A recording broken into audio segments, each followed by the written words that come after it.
Hi guys, welcome back to my channel. This is kind of part 2 of my Valentine's Day kind of video that I released. It was 6 things I love about selling on eBay. That was it. And basically I was going to put them both together, so like 6 things about love, 6 things about hate, and I realised that I ramble. Yeah, so I've had to split it up into 2 videos. Yeah, so the 6 things I hate and about reselling on eBay, and to be honest, they're not really hate, they're just peeves, pet peeves really, although they do get up my nose a little bit, some of them. So yeah, it's not like hate, and it's not stuff that kind of gets me down at all, to be honest. It's just stuff that I kind of grumble at and go, oh, for God's sake, you know. And there are so many, and well, I'll say there's so many, but there's so many different things that don't kind of rub me up the wrong way, if you know what I mean. But there is a few that really get my goat, and these are just some of them. And please put what really annoys you about selling on eBay down in the comments, because you know, if someone from eBay watches this video or reads the comments, or you know, anyone else's videos on something like this, then maybe it will change. But it's not specifically targeted at eBay as the company, actually. I just want to get that out there. It's just like the process essentially. So yes, number 1 is I'm going to start off with the eBay app. Now, when they say like, oh, you can have a business in your pocket, and like it's the eBay app and it's so great and la-di-da, I kind of get that, because I started off using the app really, and I was really into it and everything, but then I realised it's not that great. If you're doing like Buy It Now, it does have that thing where after it automatically puts good until cancelled, I think. Yeah, so that's a bit of annoying. And the eBay app also, when you think because it's an app on a mobile or on a cell phone that it would be mobile ready, the listing, but it is not, and you have to go onto a desktop and change it.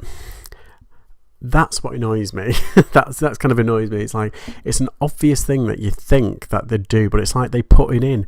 It's like an extra hurdle, and if you're not aware of this, I've only learned about this because of other resellers putting up videos about it, but if you're not aware of this, most people shop on eBay on the phone anyway, and if you don't click on this button to rectify it or to, you know, correct it, then it might not come up in the right way, if you know what I mean. Like the coding might not come up. I mean the description, it's like, you know, the sizing and like, yeah, the proper coding, so it formats right onto a phone screen. But that could be the difference between someone looking at the listing and going, oh no, and then moving on to the next one. So yeah, that's just one thing I hate. A couple of things I hate about the eBay app. I say hate, I don't. I use it for different things now.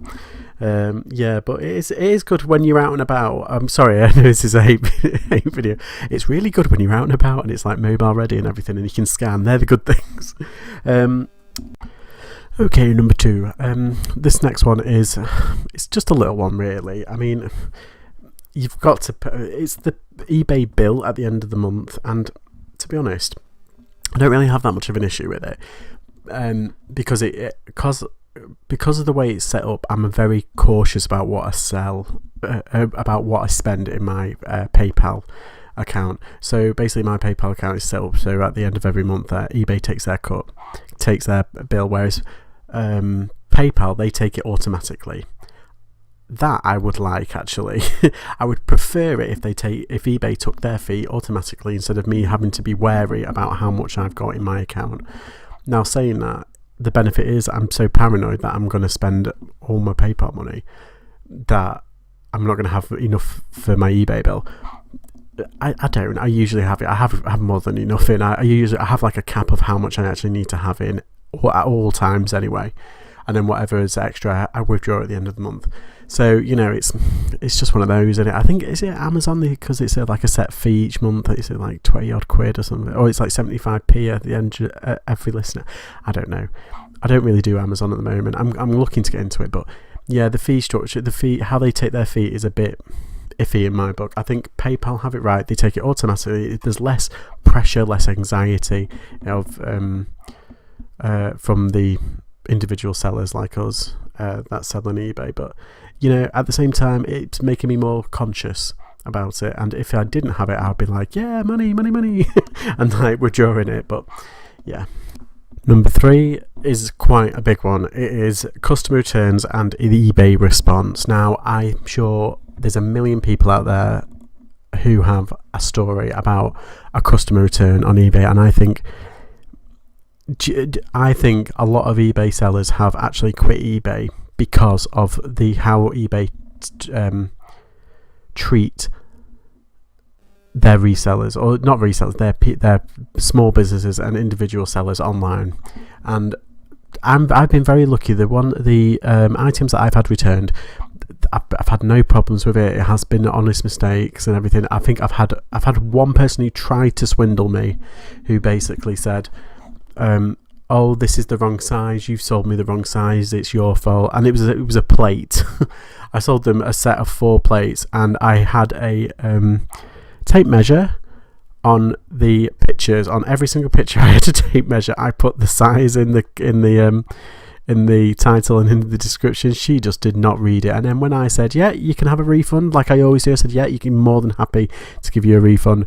And she when, as long as you send me the items back. And she said basically she's agoraphobic and she can't leave the house. I CC'd in a website of multiple couriers that pick up from the house for 50p extra, and then she was like, I'm not made of money. Anyway, basically the whole conversation was stored on the eBay messaging service. So I contacted eBay, told them about the situation. They read and they said, yeah, you're fine, don't worry. And I said what if she doesn't take it, you know, take that answer. She said, and they gave me a code that she can actually quote to them when she rings up, and if she's got a complaint, basically, so it protects me. That's one way of doing it. While someone's trying to set up a return, do that, contact eBay and get like that code, and then copy the person in, like say to the person, I've contacted eBay, they give me this code, la da da da. And sometimes it does put off people who are trying to scam you. Another random return, I've spoken about this before, is about the Our Generation dolls and how they smelled. And obviously you can't photograph a smell, and it's like you can't prove that it doesn't smell either, even though I know it doesn't because I clean everything because I'm paranoid. But yeah, you think that eBay, I mean, I've got no negative feedback, no neutral feedback, all positive.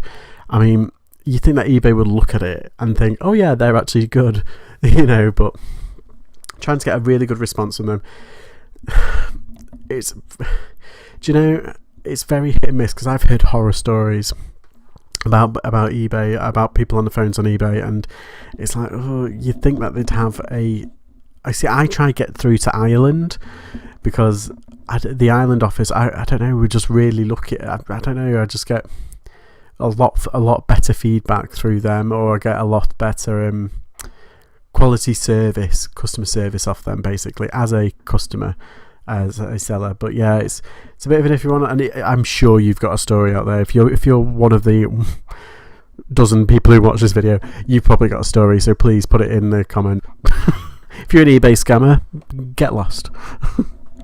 Right, number 4 is one that we all kind of go through as new sellers, particularly new sellers. It's posting packaging and like nailing down what's comfortable for you, what's right for you. I've got the packaging down. So the packaging wise is all right, but it's hard to kind of get a handle on. You've just got to be really thrifty and really like a proper go-getter and go try and find those deals. But the postage, now I made the mistake thinking like, oh, Royal Mail, they're fine. They may be privatised, but they're still fine. You know, I've got a cousin who works there. It's all good. No, they're not. I find that Royal Mail is good for anything like you know, like letters, because their small packages are £2.95, and they're a bit funny on the sizeage. Whereas Hermes, or companies like Hermes, they do have, I think isn't it 120 centimeters length or 240 circumference. Yeah, so and if it's under, I think if you pay online, if you order it from like online, I think it's £2.79 for anything under £1 kilogram. That's right. And at the moment they're doing a Quidco, which is 5% back. Haha. Which is, if you send like 20 parcels a week, I think it's like £2, but then if you equate it over like 52 weeks, that's like 200 quid. You know, you can probably save up to like £100 to £200 a year if they keep it on the Quidco system, because that's only gone on recently. Anyway, yeah, so the for anything heavier than 1 kilogram, it used to be under 2 kilograms, but now it's like over 1 kilogram. Between 1 and 5, basically, I go and take it to the print and pay. I'm very lucky, I've got 2 print and pays near me and then 1 near work, so I've got like access to 3, and I found 1 is a lot better than the other because the other one keeps crashing, but this other one, it's basically print and pay, anything under 5 kilograms, it's £2.95. Easy peasy. You don't get the Quidco back, I don't think. I pay with the card that I'm registered with on Quidco, so I should get it back. But yeah, I don't. But still, it's a lot cheaper than, I think it was Royal Mail. I took a book, and it was quite a chunky book, but it was still, you know, a book. And I took it to Royal Mail, and they wanted to pay something like £5.75 for it. And I almost said F off. I was like, no way. And then it was basically £2.95. I basically saved myself half the amount of money almost. So postal packaging is a weird one, but once you get down, try is it Parcel Hero? That's a good one. Parcel to Go. Oh no, that's it. Parcel to Go is the compare one, and it comes up with all the bits and bobs and all the comparison market thing. But yeah, postal and packaging, you've just got to do your research, what you're comfortable with and what's local to you, and you know what's easier for you. Yeah. Okay, and number 5 is kind of a difficult one because it affects people in different ways and what you sell and everything. But yeah, sourcing and storing. So sourcing is really fun. I love it, except like I do have gripes with charity shops and car boots. They're like they're personally my sourcing areas, car boots and charity shops. That I've got a gripe that I'm going to save for another video, I think, because I think that's a proper rambler. But yeah, my 5th issue is storage. Now, I'm very lucky. I've got a spare room and I've also got an office, so I've got a lot of storage space, even though I don't use the best of it. Is it an SKU system, a SKU system, or like, you know, a coding system? That does not exist. I try it with my clothes. Actually, no, I'm quite good with clothing because I've got like, what's it called? CMJ, that's clothing male jumper. Clothing, CMSL, clothing men's short sleeve, shirt long sleeve, that's it. And then yeah, you get the gist, it's that kind of thing. And then like 1, 2, 3 afterwards. So like the clothing thing I'm down with, I've kind of got that covered, except staying on top of it is very hard. Yeah, it's all the other stuff, like the bulky stuff. Like I bought a load of Sylvanian families, and they were like, I had something like 7 sets, and they were just so bulky. I've got 1 now, so that's like up at the top or something. And like board games, they're a big kind of space filler. I mean, it really does pay to sell like clothing stuff and like stuff that's foldable, or like, you know, tiny stuff. I think I always see like a seller, and he must make a load of stuff at home. I think he makes like key rings and brooches and, you know, belt buckles and stuff. I think he's an iron worker, but basically he sells these things, and he always has like 20 orders at the end of the week, and he always like brings them in and puts them down, and they're all tiny. I'm like, oh my god, thank god, you know, that's such a good idea. Yeah, so the smaller the better, but it's a bit iffy storage. I mean, I don't know, how do you fare? Do you have like a lockup? I know people have lockups. That's like a good way of doing it. People use the garage, the attic. What is it? What does Steve Green do? From the loft live or something like that. Okay, last one, number 6, and this is kind of like a general one. I mean, I don't get this all the time, but when someone's asked like, oh, you only work part-time, what else do you do, kind of thing, and I say, oh, I resell on eBay, or I sell stuff on eBay, they're a bit, oh, and they kind of get like a funny look. And I have had once or twice one that's really gotten my go, and they've said to me plain out, they said, that's not a real thing. And I was like, yeah, it is. I do it. And they literally argued in front of me. And to be fair, he was the kind of guy that was very sanctimonious. But he would argue like the toss over, like the sky's blue, and he would be like, well, actually, it's not. It's he's one of them. But basically, yeah, he basically argued that reselling wasn't a real job. And I was like, well, the amount of hours that I put into it is, and I get paid more than you do. I pay myself more than you do. You know, that kind of thing. I was a bit like a haha. Where it's specifically when he asked like, oh, how much do you make off it? And then as soon as I said because I thought the only way I'm going to shut this guy up is if I actually tell him how much I make off it, like, you know, as part-time basis goes. And he was like, oh right. But yeah, I have had a couple of people who said, oh, it's wrong what you do, or, you know, you can't go into charity shops. I was like, well, no, I'm not going into charity shops all the time. I'm getting stuff off car boots as well. And I said to be honest, buying stuff at a charity shop and selling it online is not illegal. And in fact, you're paying what the charity shop want. So technically, it's their fault. But yeah, I do get a lot of, not criticism, but sometimes when people ask and they kind of go, oh, right, and they kind of scrunch their nose up and go, oh, really? You know? Right, that's your lot. Basically, that's 6 things that I hate, inverted commas, about reselling on eBay. I don't hate, they're just pet peeves. But yeah, if you've got any of these, just shout out down below what they are. Or if you don't agree with me, shout out down below. I'll argue the toss with you. As ever, like and subscribe, and I shall see you soon. Bye.